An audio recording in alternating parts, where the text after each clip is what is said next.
Book of Heaven, Volume 34, April 4th, 1937. As the creature gives her will to God, so does God acquire his divine rights over it. How 3 walls of fortitude are formed, so as not to let her get out from within the Fiat.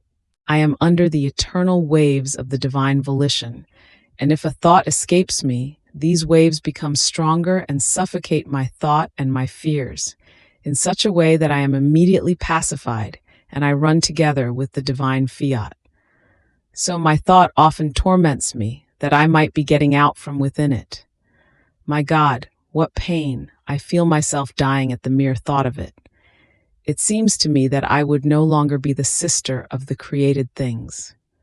I would move my place away from their midst. They would no longer be mine. And what would I then give to my God? Nothing but pure nothing would be left to me. I felt so bad in thinking of this that I felt tortured, and my sweet Jesus, having compassion on me and on the state to which I had reduced myself, ran to sustain me in his arms, and all goodness told me, "My daughter, what are you doing? Courage, you oppress yourself too much, and your Jesus does not want this. And besides, the very pain you feel means that you do not want to get out of my divine will. And to me, your will is enough. It is the surest pledge, and I keep it enclosed in my divine heart as the most precious thing, so that nobody may touch it. The feeling of the creature I take into no account. As if it did not exist for me, and many times it serves her in order to throw herself into my arms, that I may free her of this enemy that makes her lose peace.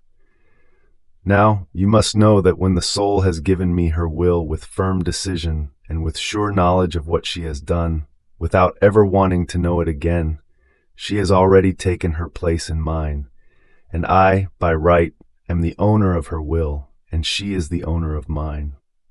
So, do you think that I easily surrender these rights? Not at all. I will use all arts. I will put in the field my own power, so that what interests me so much may not be taken away from me. You must know that this is the strongest bond between creator and creature, her surrendering her will.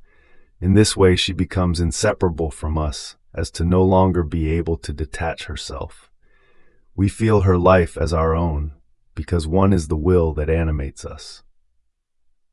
Now, do you think that with one thought, with one feeling, these bonds can be broken, our inseparability lost, and we would surrender what is ours, without any resolute and repeated acts on her part, that she wants her will back?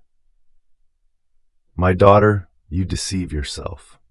More so, since our love for her is so great, that as soon as she gives us her will, we wall the creature up, first with a wall of light, in such a way that if she wanted to get out, the light eclipses her, and she does not know where to move her step, because she finds light everywhere, and not knowing where to go, she draws back and hides in the bosom of her Creator.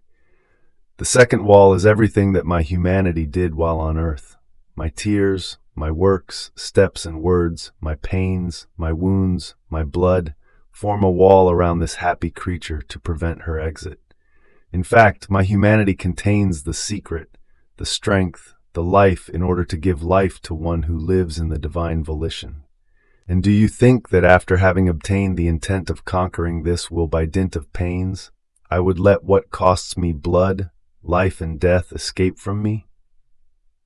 Ah, you have not yet understood my love well. If it was about mere resignation, it is easy to do and not to do my will, because these creatures have never really surrendered their rights to me. They keep holding on to their will, and therefore now they are resigned, now impatient, now they love heaven, now the earth. But for one who has given me her will, she has taken her place in the divine order. She wants and does what we want. She feels herself queen. Therefore it is almost impossible for her to get out of our Fiat, nor would she adapt herself to becoming a servant, a slave, if she went out of our will. The third wall is the whole creation, which feels in her the operating virtue of the divine volition, whose life all created things possess, and in order to pay her homage, they form a wall around her, the sun with its light, the wind with its might. In sum, All created things feel the creative power, the operating virtue, ever new, that operates in the creature, while they cannot do more than what they are doing, so they run around her to enjoy the works of that fiat by which they are animated. Therefore, don't you worry. Enjoy the peace of that will that possesses you, and your Jesus will take care of everything. Fiat.